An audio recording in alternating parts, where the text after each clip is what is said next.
hommikust ka minu poolt, et lähme natuke detailsemaks ja avaks pisut kaarte, kuidas ja kui kaugel on PPA oma ettevalmistustega, et 12. juunist siis rändepaketi rakendama hakata. Ja võib-olla kohe alustuseks loetleks ära sellised olulisemad projektid, mille jaoks me taotlesime ja saime ka rahastust, millega me siis oma tänast võimekust oluliselt tõsta kavatseme ja loodetavasti siis jäävad rahule ka kõik nii komisjon kui varjupaiga agentuur, kes on seni siis täheldanud, et mõnes kohas võiks meie võimekus parem olla.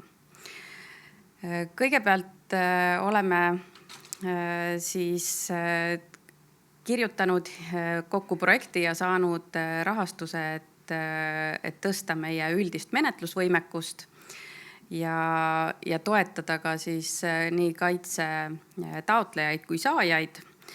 See on meie nendest rändepaketi projektidest üks kallimaid projekte, aga mitte kõige kallim. Ja selle projekti raames ja selle rahastuse eest, mida on üle 12 miljoni, me tõstame siis oma menetlusvõimekust läbi personali värbamise, aga me tegeleme ka siis inimeste koolitamisega. Selle rahastusega me pakume ka erinevaid teenuseid kaitse taotlejatele ja tagame siis ka majutuse nendele.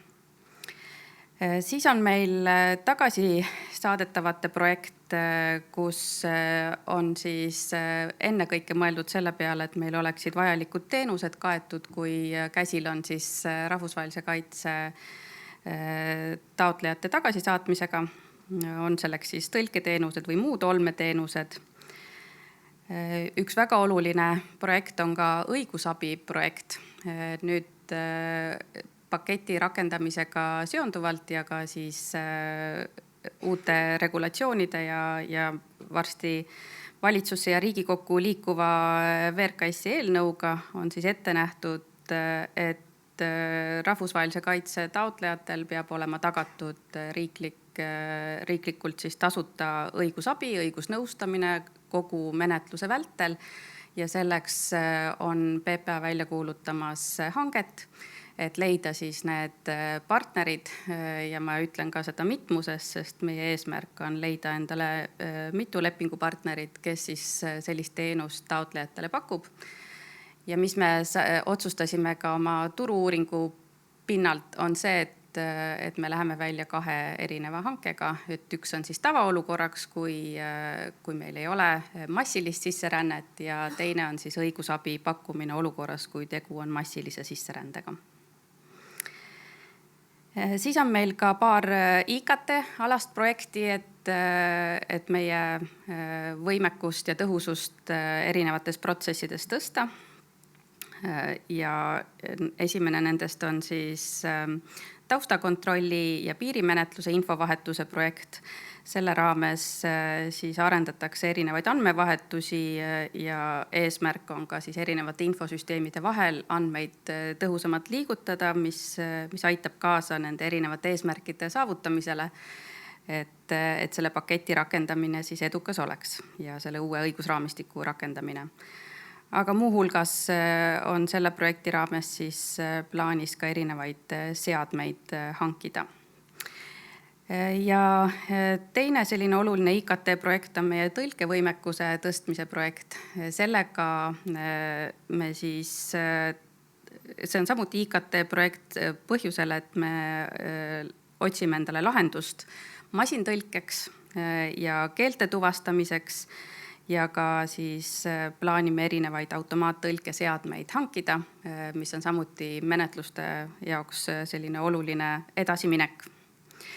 Aga kõige selle paketi kõige kallim siis on meie taustakontrolli võimekuse projekt, mis on üle 14 miljoni siis maksev projekt ja selle raames on siis plaanis meie taristute olukorra oluline parandamine. täna Aivar ilmselt räägib sellest ka natukene rohkem päeva teises pooles, aga plaanis on siis soojakuid hankida ja samuti ka meie kinnipidamiskeskuses olulisi ümberehitusi teha, et siis vastata rändepaketi uutele ootustele ja nõudmistele. Et need on need kohad, kus me siis kasutame riikidele pakutud võimalust erirahastust saada. Need on nii AMIF-i kui BMW siis projektid ja on siis praegu aktiivses rakendamisfaasis. Osade puhul on juba ette nähtud, et nende rakendamine ei ole mitte kohe nüüd sellel aastal ja paketi rakendamise hetkeks, sest need nõuavad pisut rohkem aega ja ettevalmistust. Aga on siis, kuna rahastus on olemas, siis kindlasti toome need tulemused ka koju. Aga mis Politsei- ja Piirivalveameti vaates siis need kõige suuremad muudatused on, mida see varjupaiga ja rändepakett meile kaasa toob? Kui minna tagasi nende teeside juurde, et miks üldse hakati tegelema selle varjupaigasüsteemi reformiga Euroopa Liidu tasandil ja mis eesmärki need õigusaktid kannavad, siis peamine soov oli leida lahendused, kus olukorras, kus meie varjupaigasüsteemi väärkasutatakse, saaksid tõhusalt lahendatud kiirelt, senisest oluliselt kiiremini ja et liikmesriikide ressurss ja aeg ja teenused oleksid suunatud peaasjalikult siis nendele inimestele, kes päriselt kaitset vajavad ja kes täna jäävad kogu selle suure süsteemi hammasrataste vahele. Sest et just olukordades ja riikides eriti, kus rändesurve on väga suur, siis kõiksugustele teenustele ligipääsetavus, menetlusele ligipääsetavus, kõik on halvatud sellest, et on väga suur rändesurve ja just nende poolt, kes tegelikult kasutavad seda süsteemi teistel eesmärkidel ära. Ja need on need peamised argumendid, mida meie oleme ka silmas pidanud, kui teinud plaane, kuidas ja mida oma protsessides muuta. Ilmselgelt toob see kaasa meile igasuguseid infosüsteemide ja andmebaaside muudatusi, et Eurodacist oli siin juba täna juttu. Lisaks meie sisemised infosüsteemid, kus me viime siis läbi rahvusvahelise kaitse taotluste menetlusi, milleks on RAKS 2 ja kus me viime siis läbi ka ebaseaduslikult riigis viibivate isikute suhtes menetlusi, milleks on Illegaal 2.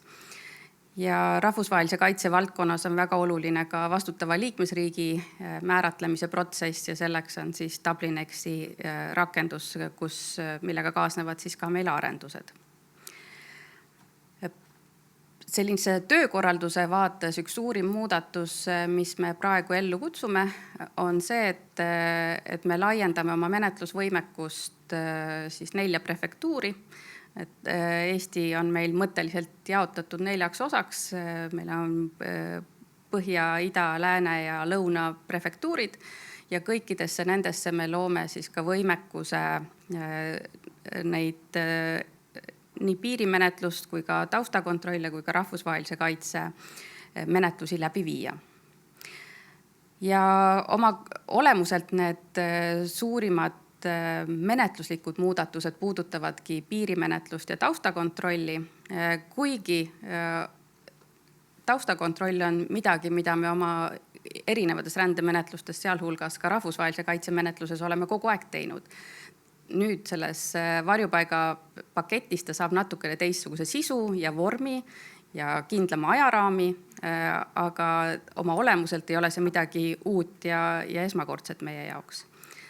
Piirimenetlus on ka samuti nähtus, mis ka täna seni veel kehtivates õigusaktides on täiesti reguleeritud ja olemas, lihtsalt selle rakendamine erinevatel põhjustel ei ole olnud meil prioriteet, ega me ei ole seda pidanud ka mõistlikuks. Nüüd siis rändepaketiga tuleb sellele uus vorm ja sisu ja sellises kontseptsioonis on meil ühelt poolt küll kohustus, aga teiselt poolt ka võimalus ja mõistlik seda täpselt selliselt rakendama hakata. Ja kus need võimalused meile tulevad, on ka rangemalt reguleeritud erinevates tähtaegades ja need tähtajad kohalduvad ka kohtumenetlusele, mis on samuti oluline edasiminek ja kokkulepe, mis siis riigid tegid selle õigusraamistiku vastuvõtmisel. Sest et tagasi tulles, mis on selle kõige eesmärk, siis eesmärk on muuta need süsteemid tõhusamaks ja et kui siia saabuvad nii meile kui ükskõik mõne teise Euroopa Liidu riigi piirile isikud, kes üritavad seda süsteemi väärkasutada, et siis see aeg, mis pühendatakse nende inimeste protsesside ja toimingutele, oleks võimalikult lühike ja tagasisaatmine siis efektiivne ja kiire. Oluline muudatus meie jaoks on ka alternatiivsed majutusteenuse pakkumine. See on vajalik siis piirimenetluse subjektidele. Et piirimenetlusest natuke lähemalt kohe ka räägin ja selle juures on siis üks kaalutluskoht alati meil kui menetlusi läbiviival asutusel on otsustada, kas me peame isikut kinni või me kasutame tema puhul siis alternatiivset majutust oma piirangutega. Aga selleks, et seda alternatiivset majutust kasutada, peame me need võimalused ja protsessid enda jaoks siis ka looma. Ja mobiilsed majutuslahendused ja ka mobiilsed menetlusvõimekuse lahendused on ka see, kus me oma tänast võimekust siis oluliselt parandame. Et me oleksime valmis ka nendeks olukordadeks, kus päriselt on vaja siis erinevates asukohtades suuremas mahus menetlusi läbi viia. Ja näiteks pannagi nii majutuslahendused kui menetlusvõimekus püsti siis piiri ääres. Õigusnõustamisest rääkisin, et see on üks siis oluline muudatus meie tänases protsessis ja sissehangitav leping. Ja tõlkevõimekuse arendamine on ka see, kus me tahame siis väikest tiigrihüpet teha, mis meie menetlused paremaks ja kiiremaks muudaks. Ja kogu selle muudatuste raames on siis meil vaja uuendada kõiksuguseid juhiseid, kordasid, luua uusi vorme ja juhendada siis meie ametnikke kõiges selles uues toime tulema.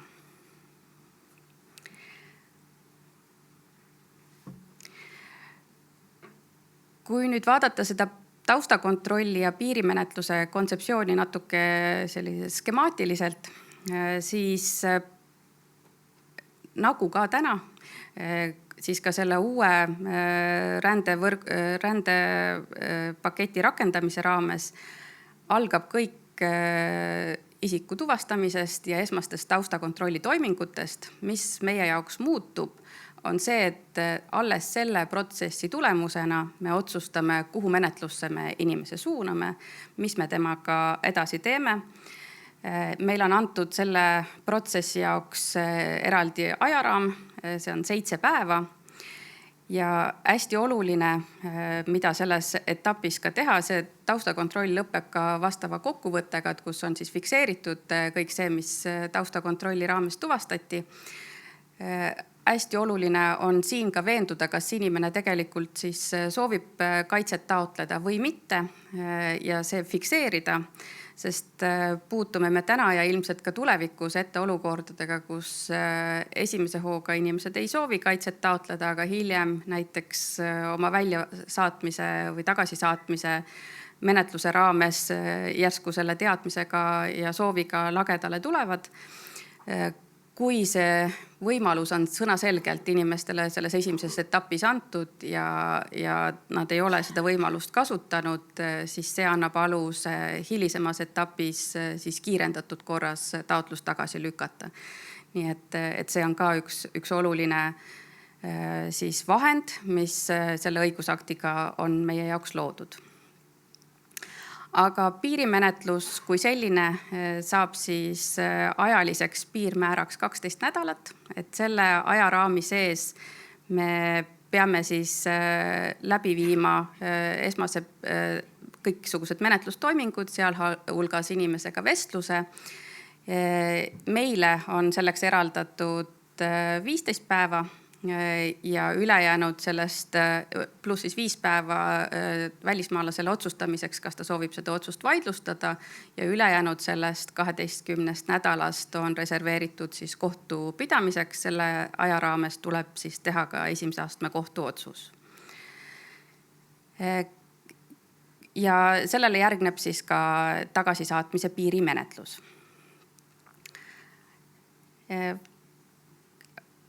Ajaga on natuke kriitiline juba, aga ma mõned märkused oma järgmistelt slaididelt veel välja toon. Need slaidid on teile kättesaadavad ja need kokkuvõtted siis meie tänase ürituse siis veebilehel ka pärast ürituse toimumist. Taustakontrolli puhul on siis teatud eeldused, mis peavad esinema ja mis juhul kindlasti see taustakontroll läbi viiakse. Need on loetletud siin slaidil ja see tähendab seda, et me hakkame seda tegema praktiliselt alati välispiiril, kui ebaseaduslikult siia ilma seadusliku aluseta inimesed sisenevad. Piirimenetlusel on ka siis 3 olukorda, kus kohe kindlasti on riigid kohustatud piirimenetlust läbi viima, aga on siis, ja nende hulka kuulub see, et isik tuleb riigist, mille puhul siis ei ole Euroopa Liidus väga suurt tagakiusu tunnustamise ja kaitse andmise määra.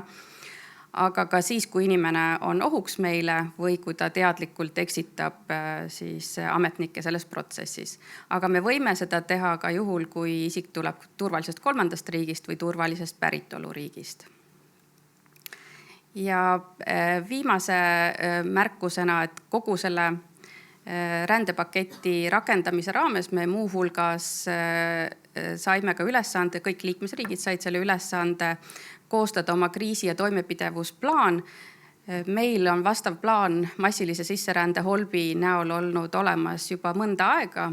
Seda me lihtsalt täiendame nende nüanssidega, mis tuleb meile rändepaketist.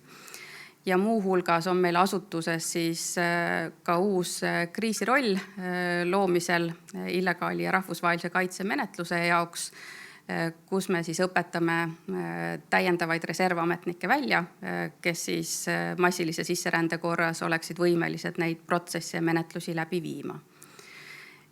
Ja kui siin varasemates esitlustes sai ka välja toodud näiteks Joosepi poolt, et mis on need solidaarsusmehhanismid ja mis juhul riigid peavad üksteist aitama hakkama, siis Eesti puhul meile ette nähtud normides me peame oma võimekuse säilitama ja kui neid rahvusvahelise kaitse taotlejaid või meie piirile neid inimesi saabub siin 277 oli see vist number päevas, 540 aastas, siis see on see võimekus, millega me asutusena ja riigina peame veel ise toime tulema ja ei tohiks veel vajada välist abi. Aga meie reaalset olukorda arvestades tähendab see kindlasti massilise sisserände holbi rakendumist, et me küll ei lähe veel teistest liikmesriikidest abi küsima, aga see ei ole see võimekus, mis meil peab olema oma tavapäraste menetlusprotsessidega tagatud. No nii, lõika nüüd sisse mõne küsimusega. Ja. Võtaks selle, mis on veebis kõige populaarsem olnud. Kas tõlkevõimekuse projekti ei hõlmagi suulist tõlget? Kuidas on PPA korraldanud varjupaiga taotlejatele suulise tõlke tagamise? Suuline tõlge on meil juba täna päris hästi tagatud. Meil on päris suur tõlkijate võrgustik. Ma ei tea, kas Kätlin on meil ka täna siin ja oskab seda võimekust kirjeldada. Hetkel ei paista siin. Aga jah, see, kust me vajame edasiminekut, on just sellised infotehnoloogilised vahendid. Et suuline tõlge on meil täna juba tagatud. Nii, kas on saalis kedagi, kes kiirelt tahab käe tõsta? Nii, üks käsi. parem oleks mikrofon, sest et siis saab, kuna salvestus on lihtsalt, sellepärast on tähtis ära oodata mikrofon, et muidu ei ole kuulda, mida te küsisite. Mul on tegelikult 2 küsimust, kui tohib. Üks hästi kiire, millal hange tuleb? Hange peaks iga hetk välja minema, Okei.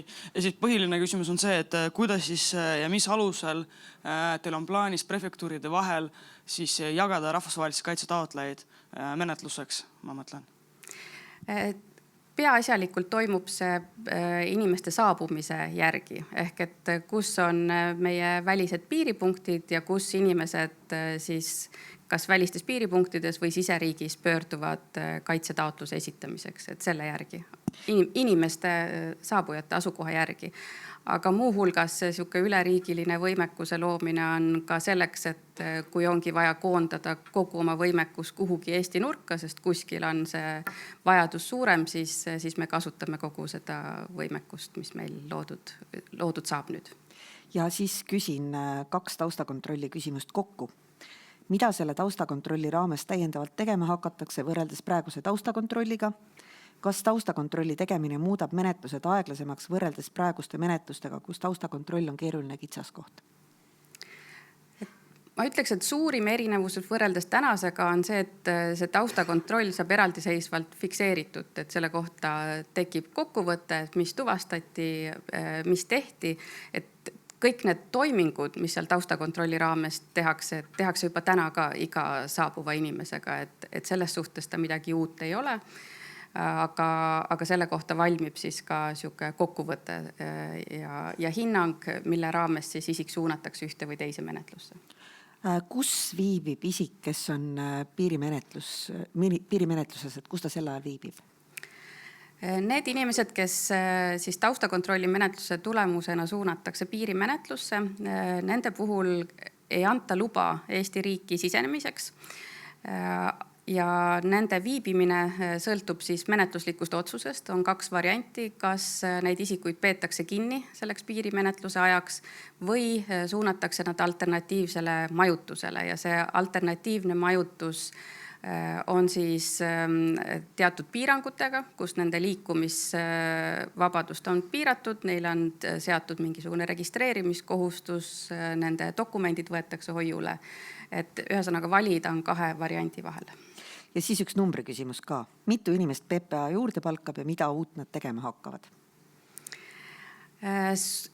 Kokku see täiendav personali hulk võiks olla vist ligi 60, kui ma ei eksi, erinevate rollide peale, mis need projektid ja rahastused meil võimaldavad.